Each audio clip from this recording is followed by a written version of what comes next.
tenemos que U subconjunto de X es abierto, es lo que vimos en la última clase, ¿no? En esto nos quedamos en la última clase.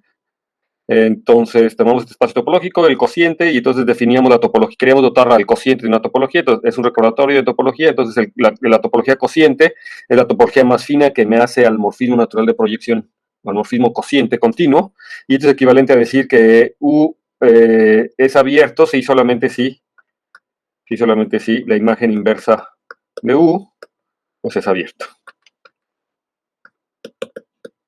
Es abierto en X, ¿no? Y entonces, esa es la característica de, digamos, de cómo se define la topología cociente, y nosotros estamos en particularmente interesados cuando estamos en el caso de grupos, ¿verdad? Y en particular de grupos topológicos. Entonces, nada más una definición rápido. Entonces, decimos que la relación de equivalencia es cerrada si las clases de equivalencia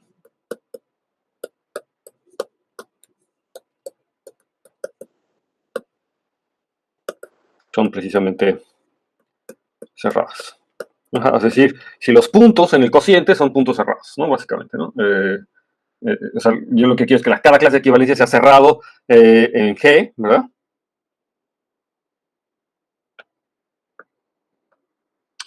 Pero como la topología del cociente, un conjunto también es cerrado si solamente si su imagen es cerrada, ¿verdad? Por la definición, entonces también tenemos que ver que los puntos son cerrados. Y entonces teníamos, bueno, nos gustaría tratar de entender estas cosas, pero para grupos, como ya les habíamos dicho, ¿no? Entonces, ahora, les comentaba yo la última vez que el cociente, ¿verdad? El Q no es necesariamente abierto, es decir, la definición de Q no me está diciendo que sea abierto, y recordemos que una función sea abierta, lo voy a poner aquí, a ver, recordemos que una función f entre espacios topológicos,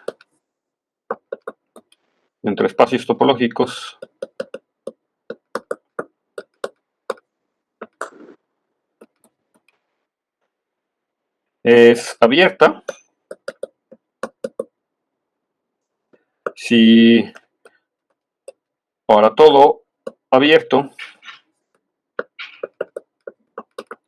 U de X se tiene que f de U es abierto. Y. Es decir, si la función manda abiertos en abiertos. Entonces, por supuesto, las funciones abiertas son muy importantes, son homeomorfismos, son continuas. Y entonces, para el caso de grupos topológicos, yo sí voy a tener que los cocientes son continuos. Entonces, de hecho, necesitamos la siguiente caracterización, que es un ejercicio. Aquí lo puse como ejercicio, déjenme ponérselos de color especial para que se acuerden, a ver si se ve. Sí. Entonces, otro ejercicio, no sé qué ejercicio sea, pero es ejercicio. Entonces dice, demuestra. Así el tamaño de la letra está bien, está muy pequeño. ¿Está bien? Ok. Sí, se ve bien. Demuestra que si Q de X a las clases de equivalencia de X con, por supuesto, X una función, un espacio topológico, es la función cociente. Entonces Q es abierta sí, solamente sí. Recuerden que por sí con doble I estoy diciendo que sí, solamente sí. Sí, solamente sí. Q a la menos 1 de Q de U es abierto. Para todo U. Abierto de X. Acuérdense que esto lo íbamos a denotar así. ¿Sí? Para todo U abierto de X. ¿De acuerdo? Entonces es una caracterización de cuando la función cociente es abierta en particular, que nos va a ayudar, como les digo, para demostrar que en los grupos topológicos estas cosas suceden. ¿Ok? Entonces vamos ahora a la siguiente. Debería ponerle el color azul. A ver qué pasa si le pongo el color azul aquí. A ver, proposición. ¿Se ve el color azul o se ve muy oscuro? Vamos a ponerlo más clarito. Entonces la proposición es que sea G un grupo topológico, sea G grupo topológico, como siempre, y sea H un subgrupo de G. Entonces, Q, la función cociente de G módulo H, es una función abierta.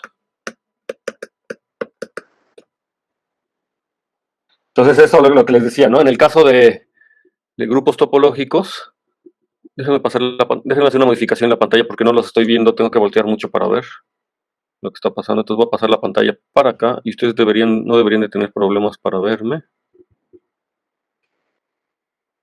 Siguen viendo la pantalla, ¿verdad? No hay problema, ok. Entonces, déjenme poner esto de este lado. Nada más para que yo los pueda ver, porque si no, no los veo. Y no veo tampoco lo que estoy escribiendo, entonces así ya. Ok. Entonces, aquí estamos. Listo. Lo que les digo, ¿no? En el caso de grupos topológicos, el cociente siempre es una función abierta. Y entonces, ¿qué es lo que necesitamos hacer para demostrar que el cociente es una función abierta? Pues eso, ¿verdad? Utilizar la caracterización que tienen como ejercicio y entonces, pues demostrarlo. Entonces, vamos a ver, sea U, un G abierto.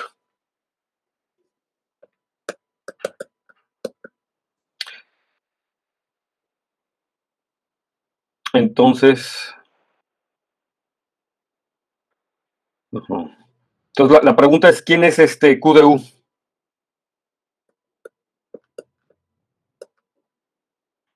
Entonces digo que Q de U, pues justamente es la unión, ¿verdad? Es la unión de las clases, ¿no? Q de U es igual a U módulo H, digamos, ¿no? Eso es por definición, es las clases de equivalencia, pero eso se puede entender como muchas cosas, ¿no? O sea, concretamente, aquí más bien lo que me interesaría es ver quién es Q a la menos 1 de esta cosa. Yo sé que este cuate es abierto, ¿verdad? ¿No? Porque por definición de abierto en la topología cociente, como U es abierto, entonces este cuate es abierto aquí. Ajá, es abierto, eso ya lo sabemos, ¿no? Y entonces ahora la pregunta sería como, ¿quién es Q a la menos 1 de U? De hecho, todo abierto es de esta forma. O sea, estoy utilizando esto porque todo abierto en el cociente es de esta forma. Es decir, cualquier abierto en QH, si solamente si su imagen inversa es abierto, y entonces me lo puedo regresar y regreso yo al mismo, y me tendría que dar una cosa como estas, ¿no? Sí, sí estoy diciendo bien. Ahorita lo revisamos. Entonces, lo que quiero ver primero es quién es Q a la menos 1 de U sobre H. Entonces, ¿quién es Q a la menos 1 de U sobre H? Yo digo que, bueno, pues esta es simplemente la imagen inversa de las clases, y esto es la unión de todas las clases, ¿no? De los elementos en H, ya sea que de las clases por un lado, vamos a ponerlo así, las H's de este lado, de las H's en H, ¿no? Y esta cosa es unión de abiertos, ¿no? ¿Por qué? Porque las translaciones son abiertas, ¿verdad? Entonces es unión de abiertos. Entonces, por lo tanto, es abierta. Y a ver, entonces aquí lo que creo que escribí un poquito mal. O sea, yo lo que quiero demostrar es que Q es continua, ¿verdad? Entonces lo que tengo que hacer es tomarme un abierto en G módulo A. ¿Perdón? Que Q es abierta, ¿no? Ah, sí, exacto, sí. Lo que quiero demostrar es que Q es abierta. Entonces lo que quiero demostrar es que la imagen de Q de U es abierto. Ajá, y entonces para demostrar que Q de U es abierto, entonces utilizo la caracterización y eso me fijo exactamente Q a la menos 1 de Q de U, ¿verdad? Que es esto que está aquí. Lo que estoy teniendo aquí, esto es Q a la menos 1 de Q de U. Y entonces Q a la menos 1 de Q de U estoy viendo que es la unión de abiertos, porque se puede escribir como la unión de las clases laterales, y entonces por lo tanto es abierto. Y entonces ya demostraría por el ejercicio que Q es abierta, ¿no? ¿Sí? Entonces estaba bien. Si me confundí porque pensé que quería demostrar que era continua, pero no quiero demostrar que es continua. Lo que quiero demostrar es que es abierto. Entonces aquí, estaba utilizando esta herramienta. Entonces, por lo tanto, Q es abierta. Entonces era con la caracterización del ejercicio que estamos viendo, ¿verdad? Entonces ya está. Entonces, eso es una propiedad muy importante que se tiene en grupos topológicos, que la función cociente es una función abierta. Y sí, ustedes logran ver dónde estamos utilizando la propiedad de que sea un grupo, ¿verdad? En particular en la forma en la que podemos escribir las clases. Entonces, eso sí es una cosa muy importante que se utiliza mucho, ¿no? Muy fuertemente. Pero ahora también nos interesa saber cuando el cociente es Hausdorff o cuáles son las relaciones cuando es Hausdorff. Lo que pasa es que la propiedad de ser Hausdorff es una propiedad muy importante, ¿no? Nos dice muchas cosas y también tiene muchas implicaciones importantes cuando estudia uno grupos topológicos y en particular cuando uno estudia grupos de Galois. El hecho de ser Hausdorff, ¿no? O sea, subgrupos cerrados y Hausdorff son importantes, ¿no? Entonces ahora una proposición. Entonces supongamos que G es, por supuesto, es un grupo topológico, pero es T2, o sea, es Hausdorff. Y que voy a tomar H, un subgrupo de G, pero ahora vamos a suponer que el subgrupo es cerrado. Entonces me tomo un subgrupo cerrado. Lo que voy a concluir es que entonces el cociente pues es nuevamente T2. ¿Sí? Entonces es una propiedad interesante, ¿no? Si tengo un subgrupo G que es Hausdorff y me tomo un subgrupo cerrado, entonces el cociente es Hausdorff. Entonces aquí la demostración, en principio como que pareciera que es como muy estándar, sencilla, pero la verdad es que tiene un poquito de chiste. ¿Qué pasó? Ya no los veo.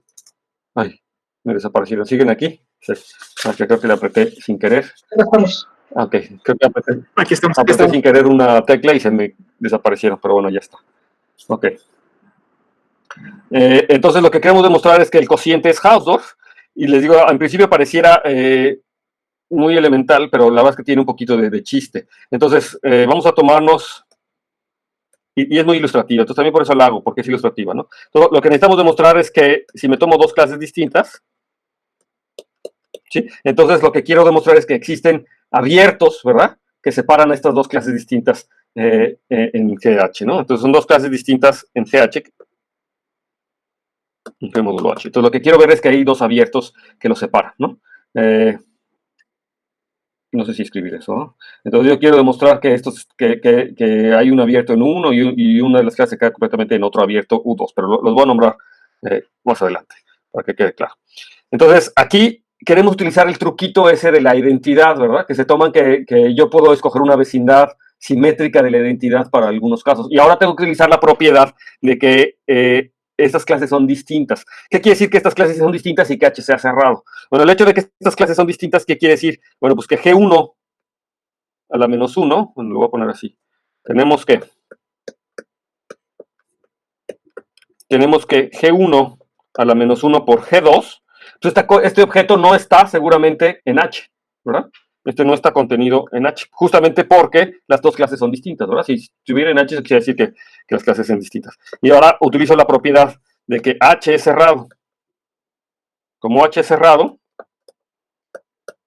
entonces lo que puedo decir es que existe un abierto, que lo voy a llamar en esta ocasión W, ¿verdad? Y este abierto debe de contener a este elemento G a la menos 1, G a la menos 1 de 1 por G2, es un abierto, ¿verdad? Es un abierto de G, ¿verdad? Es un abierto que contiene a esta cosa y tal que, pues que W intersección H es igual al vacío. Es decir, es ajeno, ¿verdad? Simplemente podría tomarme como W al complemento de H, dado que H es cerrado. Entonces me estoy tomando un abierto ahí con esa propiedad. Pero entonces, lo que yo quisiera ver es que hay, ¿cómo le puedo hacer para este abierto trasladarlo? Si este abierto W me gustaría trasladarlo de tal manera que la identidad, yo puedo garantizar que la identidad esté en un abierto que depende de W y trasladarlo, sabemos que son homeomorfismos, ¿verdad? ¿Y para qué hago eso? Porque lo que me interesa es construir una vecindad de esas bien bonitas, ¿no? Esas vecindades simétricas. Y entonces esa es la que me va a servir para construir mis dos abiertos que me separan. Pero entonces, ¿cómo se les ocurre que podría yo trasladar a esta vecindad W para que sea una vecindad de la identidad?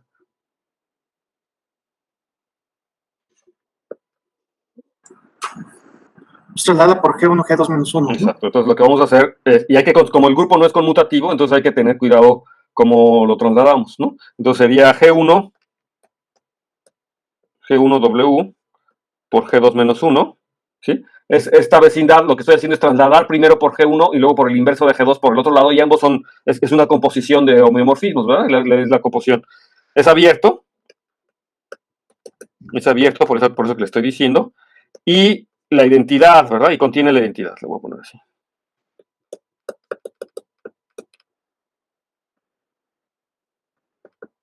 Y contiene la identidad de G, ¿de acuerdo?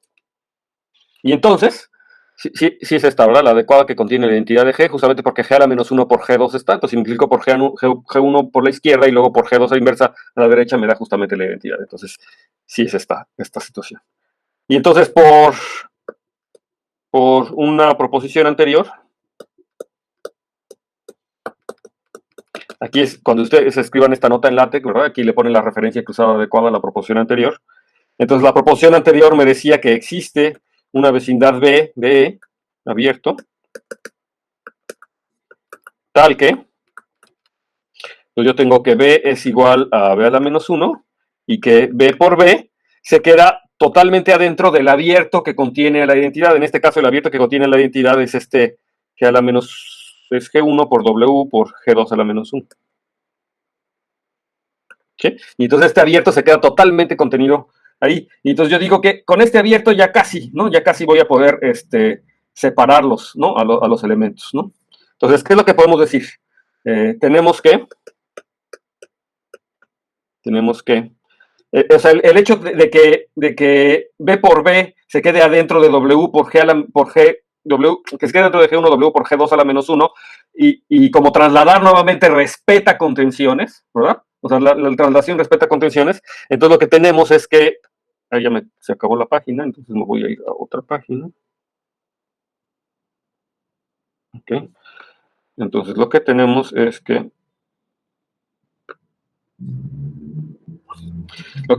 si aplico esas contenciones, esas translaciones nuevamente y hago que se respete la translación, lo que voy a decir es que G1, pero ahora a la menos 1 por B, y luego esto por B, y ahora por G2, esto se queda adentro de W. ¿Sí? ¿Sí? ¿Sí, de acuerdo? ¿Están todos de acuerdo? Simplemente hice la traslación. W era el abierto ese que había construido. Y entonces ahora ya tengo un buen candidato para mis abiertos, ¿verdad? Vamos a tomarnos B1, lo voy a definir como G1 a la menos 1 de B, y sea B2 igual a B por G2 a la menos 1. ¿De acuerdo? Me tomo estos conjuntos, y entonces estos conjuntos son ambos abiertos. Y de hecho, el conjunto B1 en realidad lo que requiero es tomarme, no sé por qué lo pongo así, pero o sea, es porque por la propiedad yo tengo que este producto está ahí, ¿verdad? Pero en realidad el que me interesa es el inverso de B1, porque notemos que lo que yo sí tengo es que G1, o sea, G1 no está en B1, ¿verdad? El que está en B1 es G1 a la menos 1, ¿sí lo ven? Porque recuerden que B es una vecindad de la identidad y G1 no está en B1. Pero lo que sí puedo decir, o sea, aprovechándome de la simetría del conjunto B que tiene, es que G1 sí está en ¿quién? Pues está en el inverso, ¿verdad? G menos 1 de B inverso, ¿verdad? Está en el inverso de ese. Pero ¿quién es el inverso de esta cosa, el conjunto inverso? Ustedes pueden verificarlo claramente que esto es B, aprovechando la simetría de B por G1, ¿no? Y entonces ahora sí G1 está aquí adentro, ¿no? Ese es el que me interesa. Pero recuerden que la importancia de B1 es que satisface esa propiedad de que multiplicado G1 por B1 por el otro conjunto queda dentro de W, ¿no? Esa propiedad que había escrito del producto, ¿sí? Esa es la propiedad importante que sabemos utilizar, aunque para el abierto realmente el que me va a interesar es el B1 a la menos 1. Y ahora lo que sí yo tengo aquí es que el G2, ese sí está con toda seguridad en el B2, ¿verdad?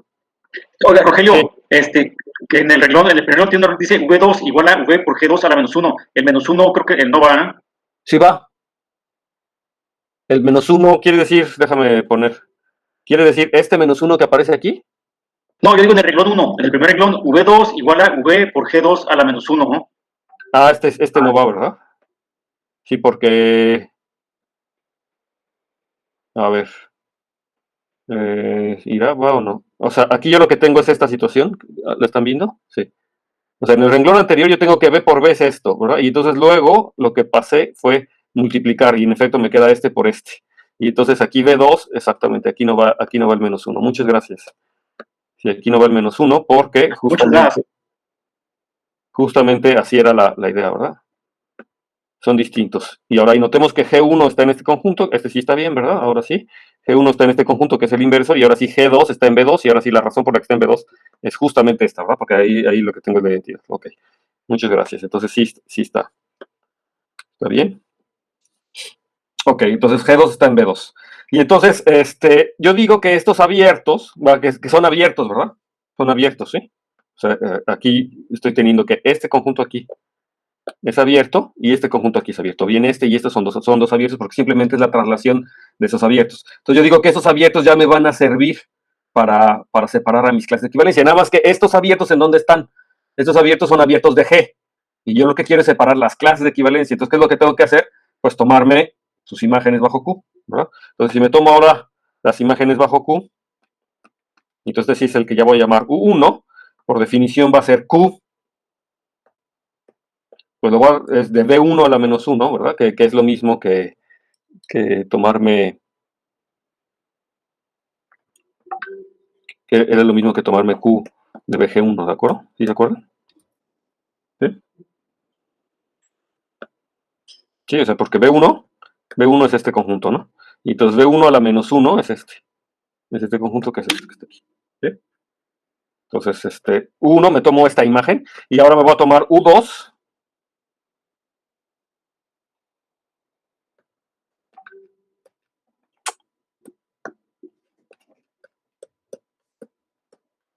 Pues U2 va a ser ahora la imagen, pero esta es la imagen de B2, en este caso sí es tal cual. Entonces, estos conjuntos son abiertos, ¿verdad?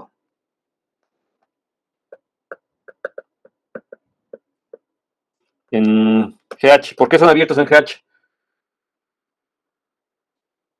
Es abierta, ¿no? Porque Q es abierta, ¿no? Entonces eran abiertos, de ahí que necesitaba yo esa propiedad, ¿no? Ese ejercicio o esa proposición de que Q era abierto. Entonces aquí, tanto uno como U2 son abiertos, y ¿a poco no?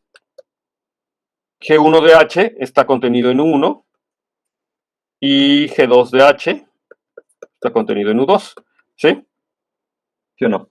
Eso pasa simplemente porque G1 está en B1 a la menos 1, para eso hicimos la observación, ¿verdad? Que el hecho de que G1 esté en este conjunto, quiere decir que cuando le aplico Q de G1, pues se queda aquí dentro de este conjunto, ¿verdad? ¿Y Q de G1 quién es? Pues es la clase la clase de G1, tal cual, ¿no? Y lo mismo para G2, ¿de acuerdo? Entonces la clase de G2 está en ese conjunto. Entonces tengo ya esa cosa. Y ahora lo único que tengo que demostrar, o lo único que tengo que la afirmación, es que estos dos abiertos, pues son disjuntos, para demostrar que el conjunto ahora es Hausdorff, ¿no? Entonces, ¿cómo le hacemos para demostrar que son disjuntos? Pues como siempre, ¿verdad? En efecto.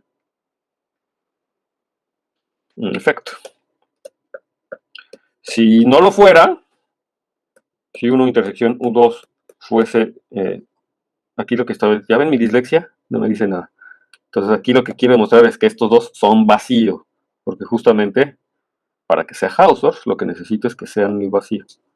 Entonces esto es que son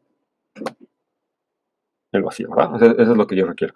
Y entonces, en efecto, si yo supongo que 1 intersección U2 no es el vacío, entonces, ¿qué quiere decir que no sea en el vacío? ¿No? Entonces, yo lo puse así, entonces, como la intersección es el vacío, entonces, si esto fuera, entonces, como Q es sobre,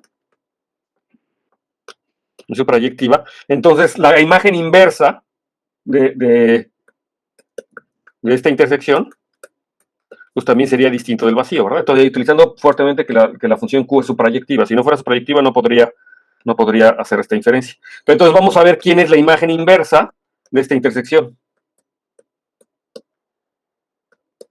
La imagen inversa se comporta bien con intersecciones, entonces la imagen inversa de 1, intersección, la imagen inversa de U2, pero esto es igual a la imagen inversa, pues ahora escribo la definición, ¿no? Esta es la imagen inversa de U1, pero U1 es Q de B1 a la menos 1, y luego me falta un paréntesis, sí, intersección con Q a la menos 1, pero ahora de U2, y U2 es Q de B2. Y esto, pues es igual a ¿quién es la imagen inversa? ¿Quién es Q1 de Q de B1 a la menos 1? Pues no es B1, ¿verdad? O sea, es la imagen de B1 básicamente, ¿no? Es la imagen de B1. ¿Quién es? Yo digo que es B1 inverso por H, ¿verdad? La primera parte me da B1 inverso de H, o sea, son las clases de equivalencia. O sea, la imagen inversa, recuerden que Q de B1 es un abierto en el cociente, entonces la imagen inversa es un abierto en G, pero le tengo que pegar todos los elementos de H, ¿verdad? Todos los elementos, digamos, del kernel de la clase. Entonces me queda exactamente B1 a la menos 1 por H, y luego intersección, la otra cosa me queda B2H. ¿Sí? Es justamente esto. Y yo digo que este sí es muy fácil de ver que es el vacío. Y eso generaría una contradicción, ¿verdad? Eso sería una contradicción, ¿no? ¿Y por qué eso decimos? A ver, pues, ¿qué quiere decir que yo tenga dos elementos en B1 a la menos 1 de H y B2 a la menos 1 de H? Pues eso quisiera decir que yo tendría, por ejemplo, un elemento B1 a la menos 1 por algún H1, sería igual a un B2 por algún H2, ¿no? Digamos que eso es escribiéndolo como que está en el primer conjunto y luego escribiéndolo como que está en el segundo conjunto. O sea, si existiera un elemento que con esta propiedad, se estaría en la intersección de B1 a la menos 1H intersección B2H, ¿no? Entonces, si me tomo un elemento con esta propiedad que se puede escribir de estas dos formas, ¿qué es lo que puedo decir inmediatamente? Pues puedo despejar, ¿verdad? ¿Sí? Eso quiere decir que yo multiplico por B1, ¿verdad? Me quedaría que B1 por B2, esto sería igual a H2 por H1 a la menos 1. Nada más que la primera parte, ¿esto dónde está?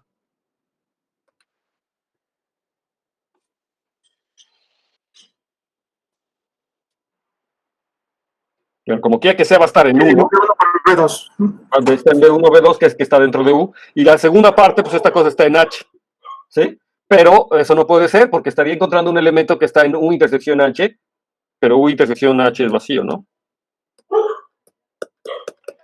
Recuerden que U era el complemento de H, o sea, estaba utilizando que H era cerrado, entonces me tomaba un abierto U en el complemento de H que contiene a este producto, ¿verdad? De G1 a la menos 1 por G2. Entonces, esa era la propiedad de U. Y entonces, aquí lo que estoy viendo entonces es que Q a la menos 1 de U1 intersección U2 no puede tener elementos, de hecho estoy viendo que es igual al vacío, y esto ya haría la contradicción, ¿no? O sea, de hecho, digamos que lo que está aquí es la contradicción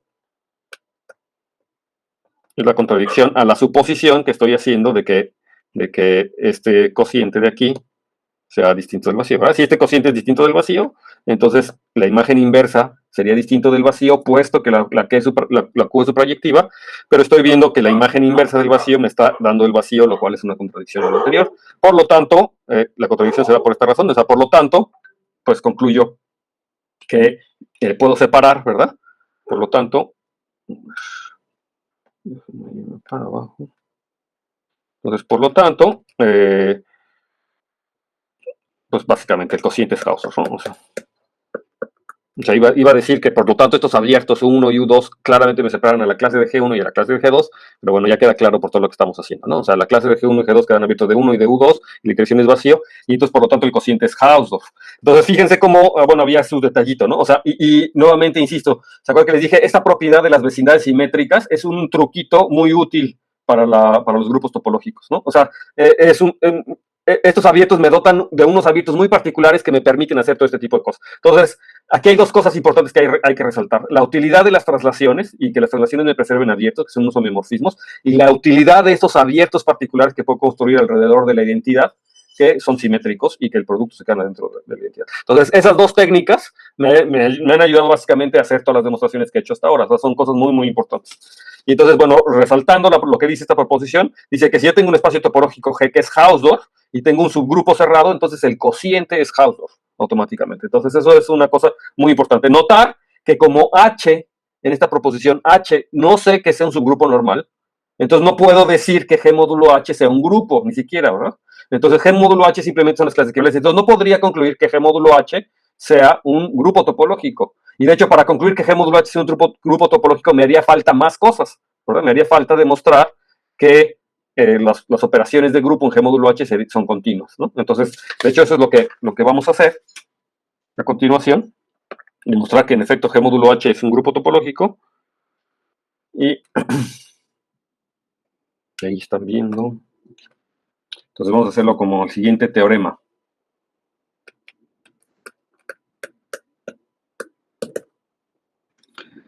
Entonces sea nuevamente G, grupo topológico, entonces G lo vamos a tomar T2. Sea G un grupo topológico que es además Hausdorff y sea H un subgrupo, pero ahora me voy a tomar un subgrupo normal de G, ¿no? O sea, GT2 y H un subgrupo normal de G. Y además, aquí entre paréntesis voy a ponerle, de hecho, déjenme hacerlo así. No lo voy a tomar T2, pero lo voy a poner como una adición, una condición extra. O sea G un grupo topológico y H un subgrupo normal. Entonces, si yo le pido a G que sea T2, o sea, que sea Hausdorff, entonces lo que le voy a pedir a H es que sea cerrado. ¿Sí? Entonces, esa es la correspondencia. Todo el mundo entiende ese tipo de paréntesis que se utilizan mucho en matemáticas, no son como condicionales, ¿no? Entonces, lo que vamos a poner es, entonces, G módulo H es un grupo topológico, y bueno, la condición extra que se obtiene cuando yo considero los paréntesis es que es T2. ¿Sí? ¿Se entiende? Entonces, sea G un grupo topológico, o sea, son dos proposiciones en realidad, ¿no? Y a lo mejor una es, los paréntesis son corolario del teorema sin paréntesis. Entonces, sea G un grupo topológico y H un subgrupo normal, entonces el cociente es un grupo topológico. Básicamente ya tenemos que el cociente es un espacio topológico con la topología del cociente, ¿verdad? Con la topología del cociente, pero tendríamos que demostrar que las operaciones son continuas, es lo único que me falta ver. Pero una vez que yo tengo que estas operaciones son continuas, o sea, yo ya me tomo un subgrupo normal, si además le pongo la hipótesis que G sea T2 y que H sea cerrado, estoy en el dominio de la proposición anterior, ¿no? GT2 y H cerrado, y entonces en ese caso el cociente es un espacio Hausdorff, que es lo que acabamos de demostrar. Entonces digamos que la parte en paréntesis es un corolario de este resultado y de la proposición anterior. Entonces, por lo tanto, lo único que nos bastaría para concluir esta demostración es que solo nos falta, ¿verdad?, demostrar que las operaciones de grupo GH son continuas. ¿Sí están de acuerdo? ¿Que es lo único que nos falta? Sí, no hay nada más, ¿no? Todo lo demás ya es una consecuencia inmediata de lo que hemos estado haciendo aquí. Entonces, en particular hay que ver que el producto es continuo y que el sacar inverso es continuo. Y ahora vamos a utilizar fuertemente esta propiedad de que nos dice cómo son los abiertos del cociente. Un abierto es el cociente y solamente si la imagen inversa es abierto, y también vamos a utilizar que la función cociente es una función abierta. Entonces, sea U, pues el conjunto de G módulo H abierto. Y también voy a utilizar el ejercicio número 1 que les dejé, era esta caracterización de cuando el producto es continuo y cuando el inverso son continuos, ¿no? ¿Sí recuerdan cuando el producto es continuo en un grupo con una topología? Decía, si siempre que yo tenga G1, G2 en U, existen abiertos B1 y B2 que contienen G1 y otro que contiene G2, de tal manera que B1 por B2 se queda dentro de U, ¿sí? ¿Se acuerdan de ese ejercicio? Bueno, ese es el ejercicio número 1, y entonces vamos a utilizar esa propiedad, ¿no? Entonces, profesor, una duda como lateral. Ese está en las notas, pero lo tengo que poner la demostración en las notas. Sí. En particular las notas de la semana 1, prácticamente las escribí yo todas, ¿no? Las notas de la clase están, por cierto, ¿ya pudieron entrar a Overleaf? Sí, ayer entré. Ok. Entonces, pero por ejemplo, faltaba la demostración de eso, pero es muy sencilla. ¿Sí la escribo? ¿O? Pues sí, a lo mejor, sí, pues es que es inmediata, ¿no? Es básicamente, es parafrasear. Como decía al final, como decía que puede ser como decía antes, que puede ser hasta el final todos los ejercicios resueltos como tipo solucionario, ¿no? Exacto, eso. Como otro capítulo, otro, no sé. Exacto, sí. Ok. Ponerlo como ejercicio. Nada más ese ejercicio como para garantizar que estamos todo el mundo entendiendo lo que es una función continua, o sea, para revisar ese tipo de cosas, ¿no? O sea, estar como... Pero sí, en efecto, son ejercicios muy sencillos. No son... Creo que todos los ejercicios de esta sección son así, no hay nada que sea realmente muy truculento. ¿Alguien se fue? ¿O alguien apagó su cámara? Sí, fue Omar. Omar, ¿verdad? Ok. Bien. Doctor, sí. Y aquí no basta solo ver con que pasan los cocientes las funciones, dado que, pues, la Q es abierta, entonces sí tienes identificaciones en ambos lados cuando pasas a los cocientes, por ejemplo, el producto y en inversa no hay problema, ¿no? A ver, entonces tú dices que a lo mejor se puede demostrar nada más viendo que la suma pasa a los cocientes, o sea, que la suma de las clases, o sea, la propiedad de homomorfismo, ¿no? ¿O qué? O sea, tú dices que Q es un homomorfismo realmente de grupos. Sí, o sea, más bien la cosa es que pues, en identificaciones, para demostrar que algo abajo es continuo, solo basta ver que está bien definida, ¿no? Nada más que todavía no demuestro que este G módulo H es un grupo topológico, o sea, todavía no veo que es un grupo topológico en el sentido que, o sea, este truco del cociente funciona.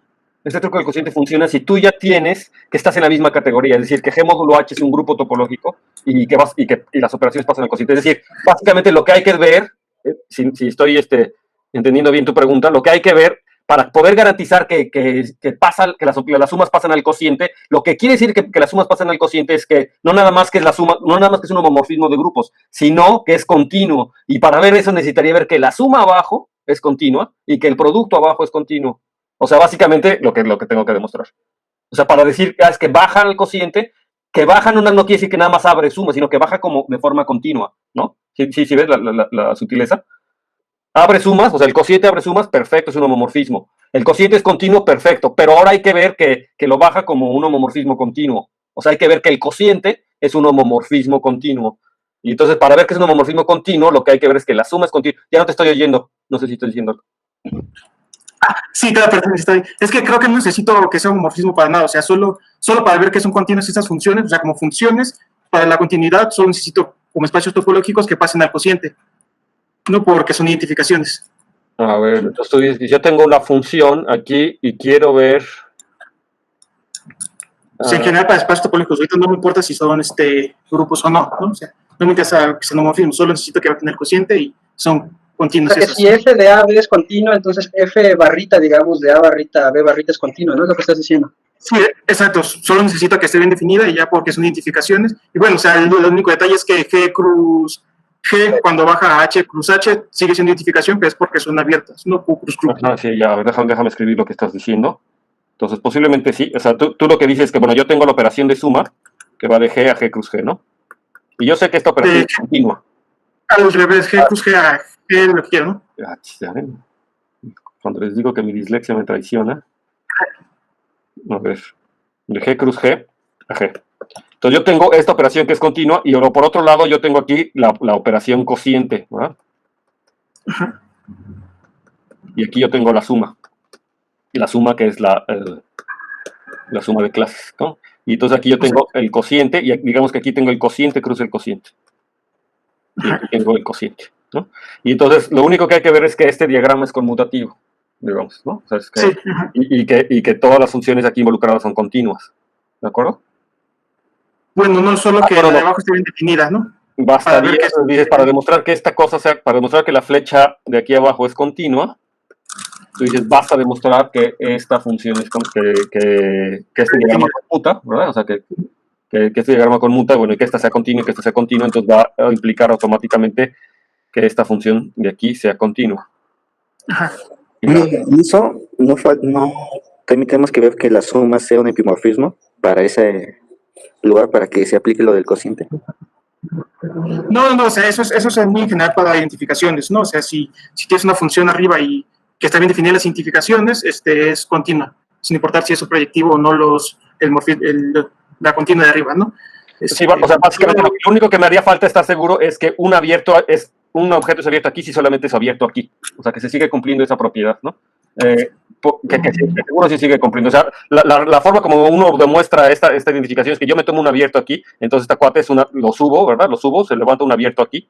Ya que tengo este abierto aquí, este cuate es un abierto aquí, y luego ya que está aquí, se baja un abierto aquí. Como este diagrama conmuta, entonces la imagen inversa de un abierto sería un abierto. ¿No? Esa sería la cosa. Entonces, si yo me tomo un abierto aquí, claramente la imagen inversa es un abierto. Eso es porque Q es continuo, ¿no?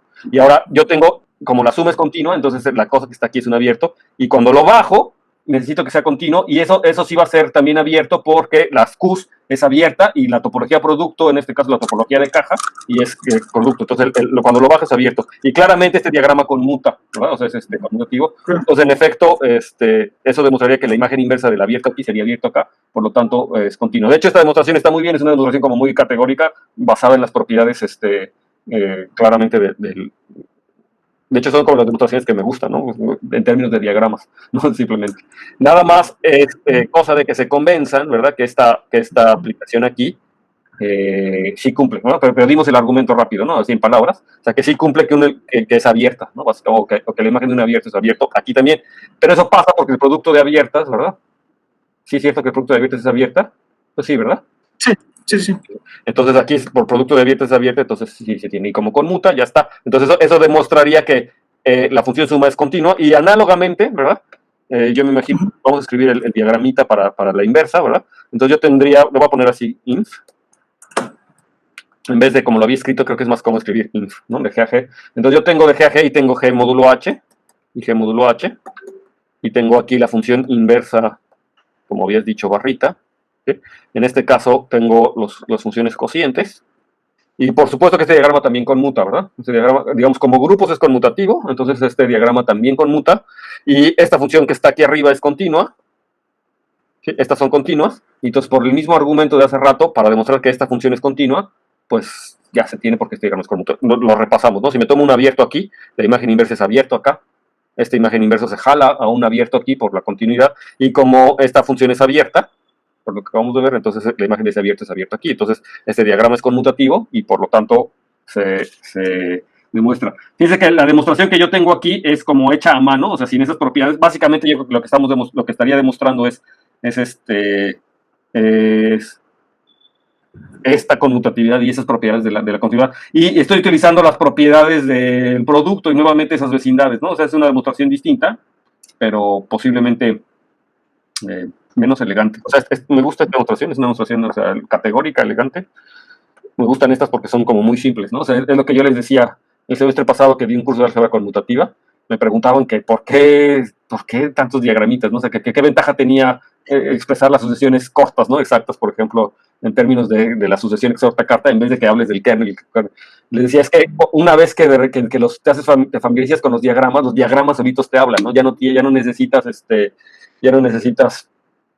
verificar todos los casos así. Entonces, este es justamente un ejemplo, ¿no? Una vez que tú ves los diagramas y los diagramas te empiezan a hablar, ya no necesitas escribir toda la situación de la cosa. Ahora, aquí la pregunta es, si por ejemplo, Luis Manuel, que va empezando la maestría, ya le hablan los diagramas, ¿no? O sea, ya te empiezan a decir esto, algo, Sí, estoy acostumbrado. Sí, estás acostumbrado. Entonces, sí, y también, me imagino también para ti, José, ¿no? De Jesús. ¿Sí? Y para Daniel, a ver, Daniel eres tú, luego Andrés eres tú.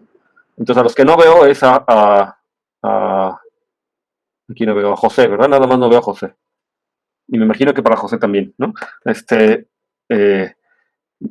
Ya ven esta connotación. Entonces, si ya lo ven, pues no hay más que hacer, ¿no? No lo vamos a repetir con la otra forma. Aunque, ¿saben qué? Es una... dice que lo diagramas no le hago, pero sí lo entiendo. Bueno, poco a poco. Entonces, fíjate, es importante a lo mejor que hagas el ejercicio de demostrar, si todavía no te hablan los diagramas así, si no lo ves así como muy... es que cuando yo digo que los diagramas te hablan es porque de repente tú ves el diagrama y ya puedes intuir la demostración, así como le hice ahorita, ¿no? La demostración, siguiendo el diagrama, lo que se llama cazar el diagrama.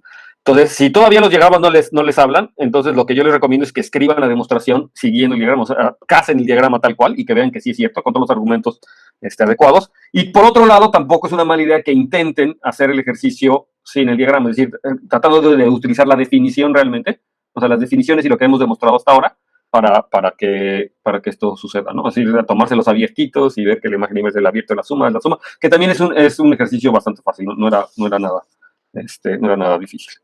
Entonces yo lo voy a dejar esto así como está, ¿verdad? Pues ya lo demostramos. Y vamos a pasar. Entonces aquí una observación, una nota, es que queremos, ahí déjenme ponerlo, esto porque si no, queremos una categoría. ¿Ok? Entonces, queremos una categoría. ¿Qué categoría? Pues la de grupos, ¿verdad? De grupos topológicos.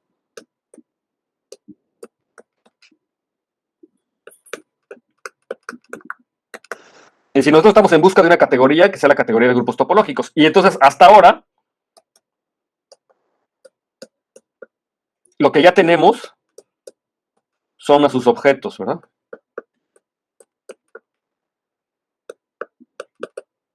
Entonces, ¿quién sería la categoría? ¿No? Yo no sé, le voy a poner GTOP, ¿verdad? GTOP es una categoría y esta categoría, pues usted está formada de una cosa que se llaman los objetos y otra cosa que se llaman los morfismos. Entonces son los objetos en la categoría y los morfismos en la categoría. Esa sería mi categoría, ¿verdad? Con las propiedades de categoría. Todo el mundo sabe esto de categorías, ¿verdad? Sí. Entonces, los objetos ya los tengo. Los objetos son los grupos topológicos.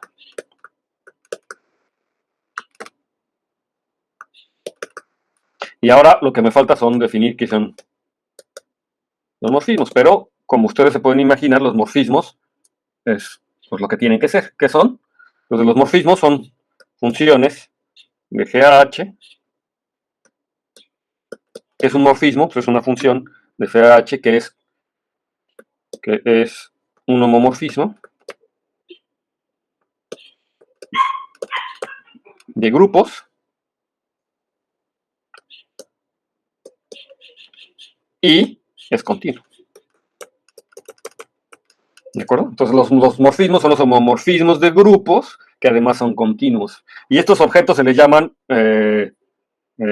¿cómo? Continuous homomorfismos, o sea, homomorfismos continuos, tal cual, ¿no? O sea, son tal cual, ¿no? O sea, no sé si ni siquiera valga la pena nombrarlos o ponerles el nombre, ¿no? O sea, es tan claro, ¿verdad? Que homomorfismos continuos.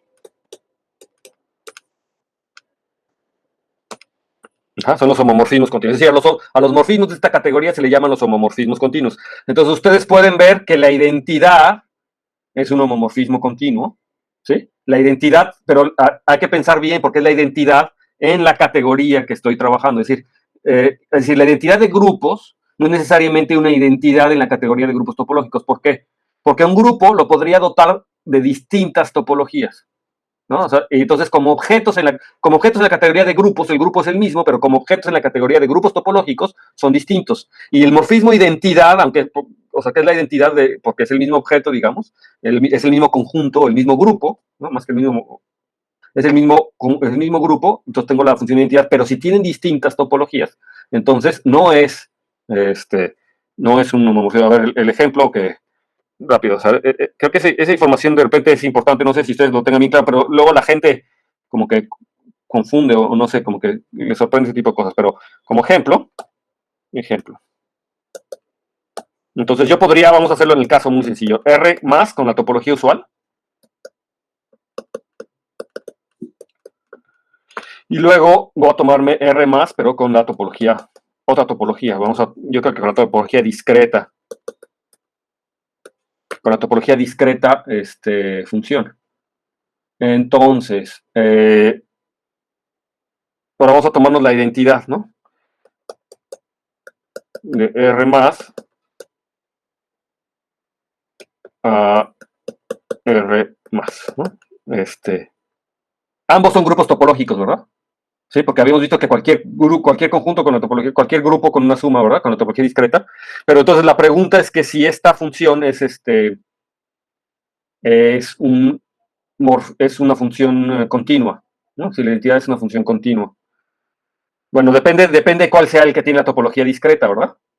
¿Sí? Si yo le pongo a este que está aquí al primero, ¿verdad? Si le pongo al primero la topología, si le pongo al segundo la topología discreta, ¿qué pasa?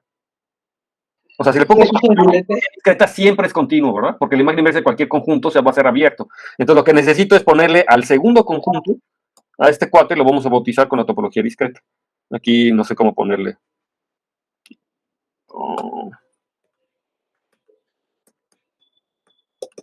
A este cuate es el que dotamos de la topología discreta. Entonces ahora sí, la imagen inversa de un conjunto abierto no es necesariamente abierto. En particular, por ejemplo, la imagen inversa del cero o de cualquier punto, ¿verdad? La imagen inversa del cero es abierto del lado derecho, pero su imagen inversa no es abierto, ¿verdad? Entonces aquí esta función no es continua.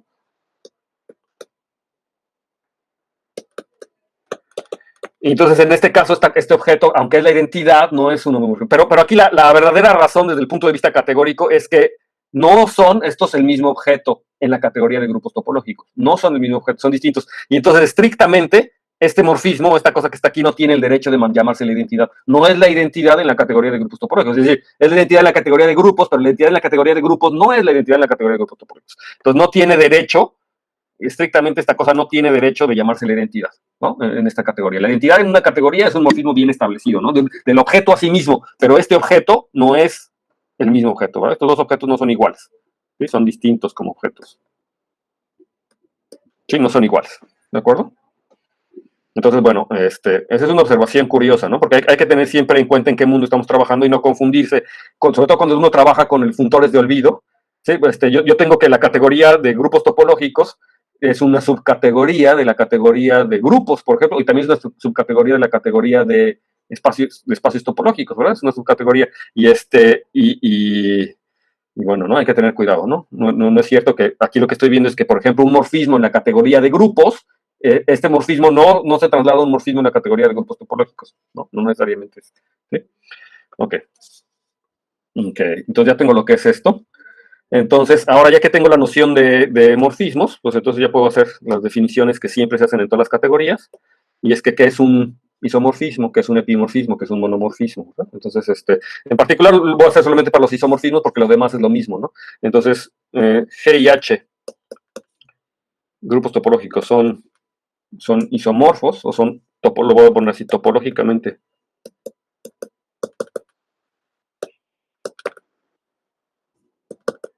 isomorfos. Si son isomorfos, pues justamente en esta categoría de G-top, ¿no? O sea, así le puse G-top a la categoría, ¿no? Son isomorfos. ¿Y eso qué quiere decir, verdad? Pues, es decir, que existe un homomorfismo continuo, G o phi, mejor le llamamos phi. Es un homomorfismo continuo phi de G a H, invertible, ¿verdad? Con inverso, homomorfismo continuo. Sí, o sea que su inverso tiene que ser otro morfismo en la categoría, ¿verdad? Eso quiere decir que sea un isomorfismo. Entonces, aquí de hecho a estos cuates se les llama a un phi como este, se le llama isomorfismo topológico, no sé cómo.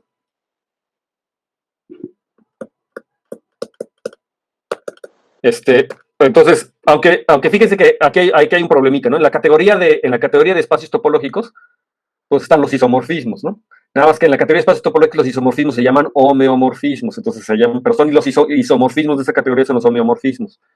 En esta categoría, pues son espacios topológicos también, entonces para no llamarles homeomorfismos, o sea, pues se le llama simplemente isomorfismos topológicos, pero entonces no confundirse con los isomorfismos de la categoría de espacios topológicos, ¿no? Un isomorfismo topológico es un isomorfismo de grupos topológicos, pero un homeomorfismo es un isomorfismo en la categoría de espacios topológicos. Es un jueguito de palabras, pero hay que hacerlo presente en algún momento, ¿no? Entonces se entiende, ¿no?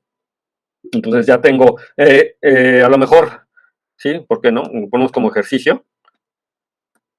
Es un ejercicio que a lo mejor ni vale la pena escribirlo, pero es un ejercicio al menos moral. ¿Dónde está?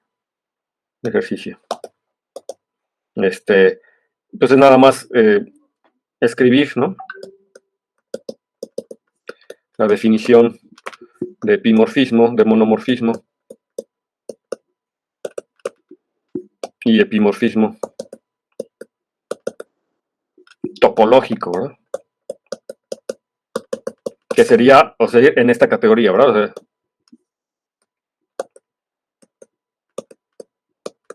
y en particular lo que quiero que piensen es lo siguiente, ¿no? Ustedes saben la definición categórica de monomorfismo y de epimorfismo, ¿no? Que tiene que ver con la cancelación o cierta biyección de ciertos morfismos, ¿no? En los homomorfismos, ¿no? Que sea inyectivo el morfismo inducido entre los ohms respectivos o al revés, ¿no? Y entonces ustedes tienen esa definición, pero también en la categoría de grupos hay una caracterización de los monomorfismos y de los epimorfismos, en particular de los monomorfismos que tienen que ver con el kernel, ¿no? ¿Sí? Entonces, un monomorfismo es monomorfismo solamente si el kernel es cero, ¿de acuerdo? Entonces, a lo que me gustaría es que piensen si esto sigue pasando aquí, es decir, si por ejemplo, pues si yo tengo un monomorfismo topológico y ese monomorfismo topológico lo puedo seguir describiendo como un homomorfismo continuo o un homomorfismo topológico, de tal manera que el kernel es el cero, ¿no? ¿Se sigue cumpliendo esa propiedad? O sea, es equivalente. La pregunta es, ¿esa definición sería equivalente a la definición categórica de monomorfismo? ¿Sí? Y ahora, por otro lado, también la de epimorfismo. Yo podría caracterizar los epimorfismos como se hace categóricamente, y la otra podría ser en términos de la imagen, ¿no? Es decir, que la imagen es todo el conjunto de llegada, ¿no? Esa es la situación. Ustedes saben que no es cierto siempre esa situación, ¿verdad? Que sea suprayectivo no es siempre cierto que sea un epimorfismo. Entonces, es lo que estoy diciendo. Aquí, en esta categoría, digo, en la categoría de grupos sí es cierto, en la categoría de espacios topológicos también es cierto, en la categoría de anillos no es cierto, por ejemplo, ¿no? Pero en la categoría de grupos topológicos será cierto que ser un homomorfismo continuo suprayectivo, eso implica que es un epimorfismo en la categoría de grupos topológicos, ¿no? Entonces, cuando les pongo este ejercicio, pues es eso, ¿no? Piensen en esa situación. Y yo creo que si lo piensan tantito, pues se dan cuenta de la respuesta. Por eso les digo que no es pues es un ejercicio hasta moral, ¿no? O sea, ni siquiera pienso que haya necesidad de escribirlo. Rogelio, tengo una pregunta. Claro, sí. Sí, la definición que recuerdo de epimorfismo es que es cancelable por la derecha y monomorfismo es que es cancelable por la izquierda. ¿Se refiere a eso? Justamente eso, sí. Esa es la definición categórica de morfismo y de epimorfismo, ¿no? Uh-huh. Y ya nada más que en grupos, ¿verdad? Lo que digo, un monomorfismo es lo mismo que un homomorfismo inyectivo, y eso es equivalente a que el kernel del morfismo es 0. Y los epimorfismos en grupos es que sea suprayectivo, ¿verdad? Es equivalente a que sea suprayectivo. Y en espacios topológicos, más o menos se puede expresar así también los epimorfismos, ¿verdad? Los monomorfismos en espacios topológicos, ahí no hay vuelta de otra. Bueno, es inyectivo, pero no hay una noción como del kernel, ¿verdad? No hay una noción equivalente al kernel para medir la inyectividad. Pero sí, los monomorfismos en los espacios topológicos son inyectivos, continuos inyectivos, y entonces la pregunta es que si en grupos topológicos puedo caracterizar a estos monomorfismos y epimorfismos nuevamente en términos de estas propiedades, ¿no? De la inyectividad y del kernel, ¿no? Y del kernel y de la imagen, ¿no? O sea, si puedo decir algo respecto al kernel y la imagen. Ok. Entonces, a ver, otro ejemplo.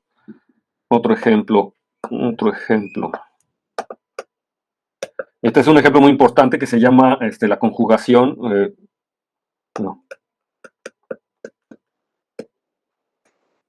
La conjugación, digamos, por G, no sé cómo llamarlo, G tilde, que va de G a G. Y esta conjugación que lo que hace es que a cualquier H lo manda a G a la menos 1 por H por G. O sea, la conjugación es un automorfismo, ¿verdad? Y entonces es un isomorfismo topológico. ¿Sí? Entonces, si tomo un grupo topológico, entonces es claro, ¿verdad? Porque es invertible, es continua, son posiciones continuas, entonces es claramente un isomorfismo topológico. Entonces, una observación ahora.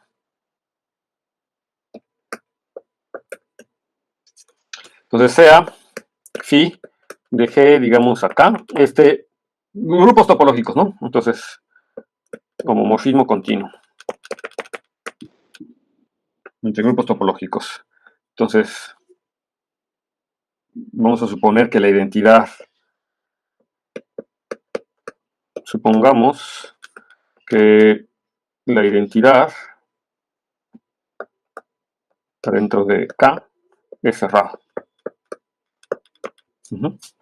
Entonces eso, por ejemplo, pasa cuando K es 1, ¿no? En particular, si K fuera Hausdorff, entonces la identidad sería cerrada, ¿de acuerdo?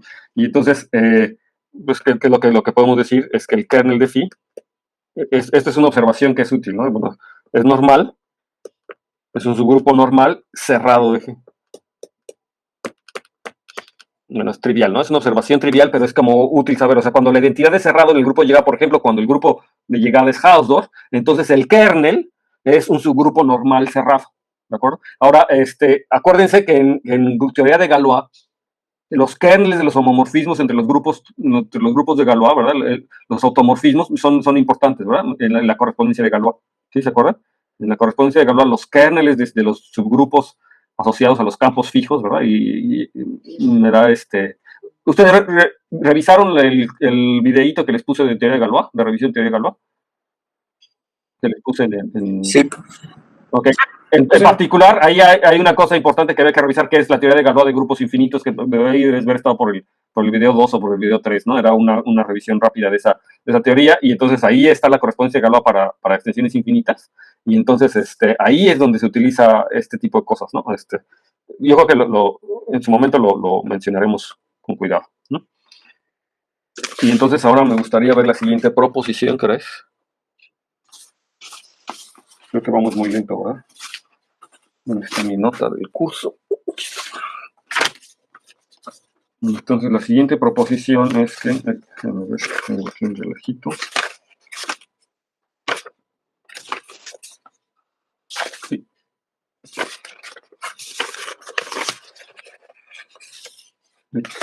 Hay que imprimir otra cosa.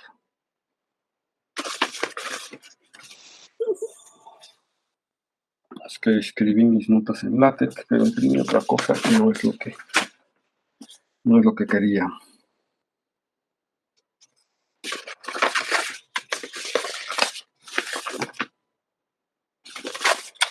Se me imprimió en blanco la hoja. Es lo que quiero demostrar ahora. Lo que quiero demostrar es que... Sí, justamente la hoja de la clase no la tengo. Déjenme ver si aquí la tengo ahora en mis archivos. 2 segunditos, ¿sale?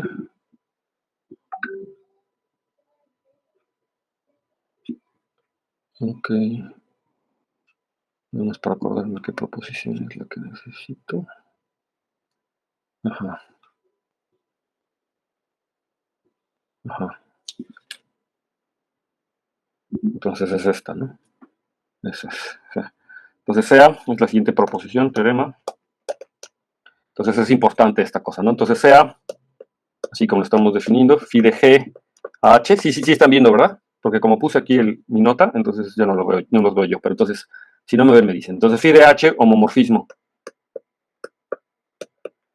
Entonces eso es nada más un homomorfismo de grupos. No le estoy pidiendo que sea un homomorfismo continuo. De hecho, lo que quiero ver es cuándo es continuo.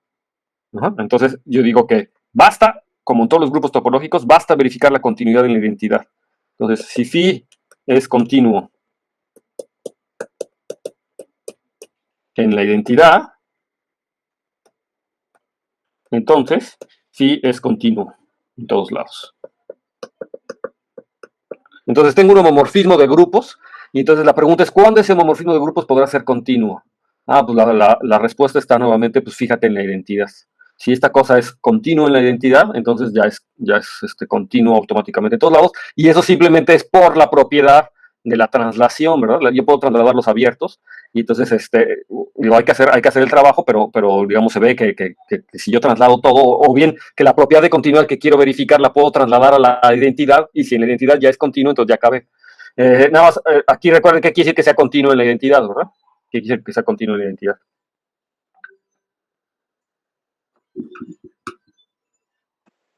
Sí, sí. Sí, porque en general ya cuando uno estudia espacios topológicos, defines las funciones continuas en general, ¿verdad? O sea, que la imagen inversa de un abierto sea abierto y no defines como la continuidad puntual, ¿no? Pero, bueno, la continuidad puntual es que si me tomo la imagen de la identidad, me tomo una vecindad que es imagen de la identidad, entonces su imagen inversa es una vecindad de la identidad, ¿no? Como debería de suceder, ¿no? Entonces, si nos da tiempo de demostrarlo, bueno, vamos a demostrarlo. ¿Qué les pareció este programita? Cambié de programita para dar la clase. Y no sé qué les gustó más, o el anterior.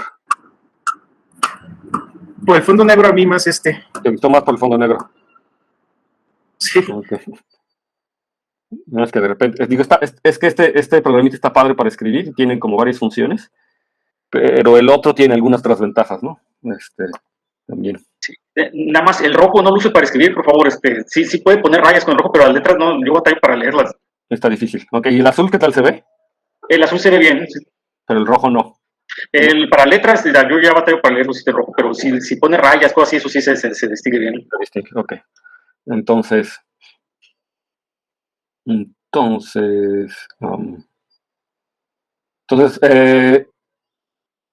a hacer la demostración. ¿Esto se ve bien?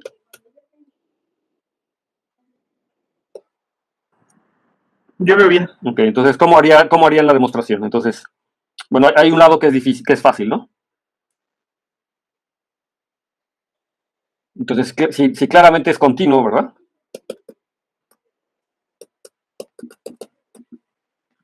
Pues entonces, claramente sí es continuo en el conjunto E. O sea, ese siempre no hay nada que hacer. Entonces ahora más bien vamos a supongamos que phi es continua en la identidad.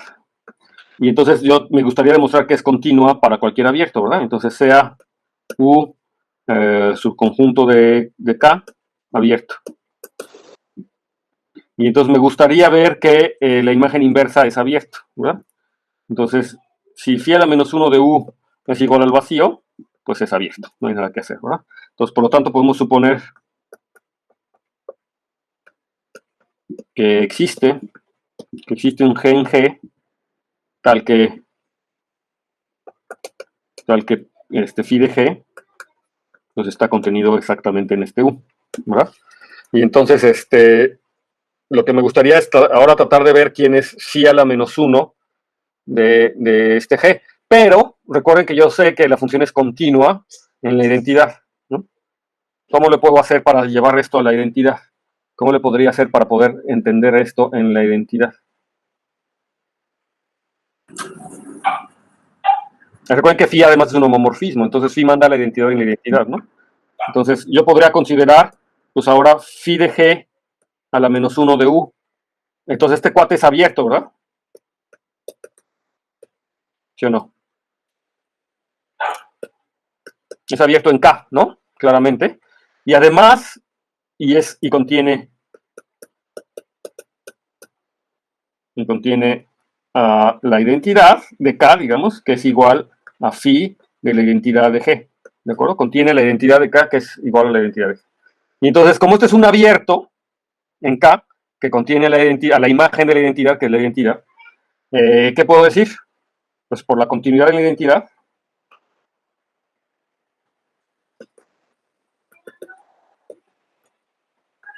pues la continuidad en la identidad, así lo pongo en general. Entonces lo que puedo decir es que para todo abierto, ¿verdad? O sea, que la imagen inversa, ¿verdad? O sea, lo que podría decir en particular es que la imagen inversa de este cuate, de phi de G a la menos 1 U, es abierto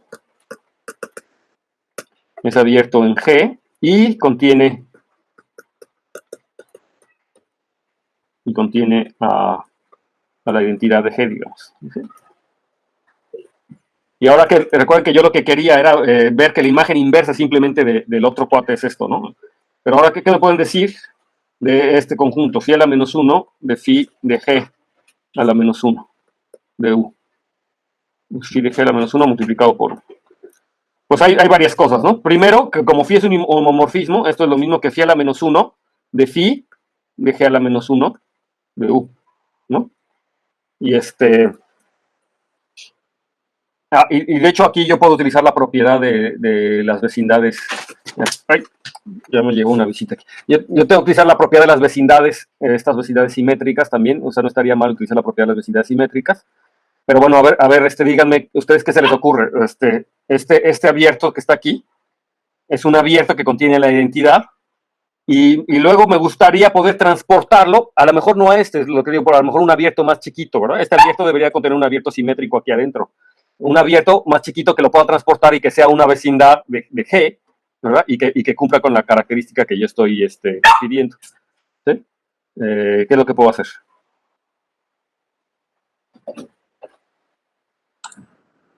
Pues igual se podría tomar la vecindad pequeña en U, la simétrica, y luego trasladarla a G, ¿no? Uh-huh. Exacto. Y si lo necesito realmente. Y la pregunta aquí es si esa vecindad sí me resuelve y si la necesito, ¿no? Realmente, ¿no? O sea, si la necesito realmente, no me bastará tomarme incluso este abierto. O sea, la pregunta es si este abierto que está aquí es un abierto que contiene AE. ¿Qué pasa si este abierto yo lo traslado? ¿Por qué no funciona o sí funciona? ¿No? Okay. Entonces, creo que sí funciona, ¿no? Yo creo que sí funciona. Entonces, a ver, terminar. Lo voy a poner aquí en verde, ¿verdad? Porque dijimos que como ya es la 1, terminar la demostración. Ya para no repetir la clase que viene, pero igual yo creo que pensar este tipo de cosas, intentarlo hacer por su propia cuenta y ver lo que está pasando, es ilustrativo, ¿no? Ok, entonces con esto yo creo que casi acabamos esta parte y entonces me faltan un resultaditos y me faltan un par de proposiciones nada más para entender algunos subgrupos normales y cómo funcionan con los subgrupos normales y algo de compacidad. Y luego empezamos con representaciones de grupos topológicos. Entonces vamos a ver un poquito de representación de grupos topológicos, no mucho, porque aquí puede decir uno muchísimas cosas. Entonces se puede clavar uno más como en los grupos generales lineales y ver las cosas que suceden, pero sí hay cosas importantes que se requieren o que vamos a utilizar para la situación de los espacios topológicos. En particular, estas propiedades de compacidad van a ser muy importantes, ¿no? Porque fíjense que la compacidad quiere decir que se puede cubrir con un número finito de abiertos, ¿no? Siempre que tenga una cubierta. Y entonces, en particular, eso va a tener que ver con el índice de los subgrupos, ¿verdad? Si es de índice finito o va a poder inferir cuando va a ser de índice finito, si yo voy a poder cubrir de alguna manera. Fíjense que las clases de equivalencia de un grupo, de un subgrupo G, son, si H es abierto, por ejemplo, me tomo un subgrupo abierto H, entonces las clases de equivalencia forman una cubierta del grupo. ¿De acuerdo? Y entonces, si yo pudiera decir que es compacto, eso quiere decir que entonces tiene índice finito en particular. Entonces, ese tipo de resultados son muy importantes. Y entonces son los últimos resultados que vamos a ver de estos grupos topológicos y luego, como les digo, un poquito las representaciones y cómo vamos a utilizar ese tipo de cosas. Hay resultados importantes de inferencia de la existencia de ciertos subgrupos utilizando esta compacidad, ¿verdad? Y que como es compacto debería existir un grupo con tal y tal propiedades, en particular de los grupos de Galois. Entonces, bueno. Pues aquí dejamos la clase el día de hoy y pues retomamos pues el martes, ¿no? ¿Sí me están siguiendo? Ya no lo veo, sí. Okay. Sí. ¿Alguna duda? No, no tengo. ¿Comentario? ¿Ustedes ya sabían esto de grupos topológicos? De esos resultados en especial, ¿no? Sí, estudié grupos topológicos, pero no. No se habían metido los detalles. Yo no me había metido tanto, no. Pero está padre. Se va entendiendo. Sí, más de un lado más de acciones, ¿no? Ok, perfecto. Más bien. Bueno, entonces está bien. Alguna vez en la vida, digo, al menos una vez en la vida uno tiene que ver estos detalles de grupos topológicos. Entonces está bien.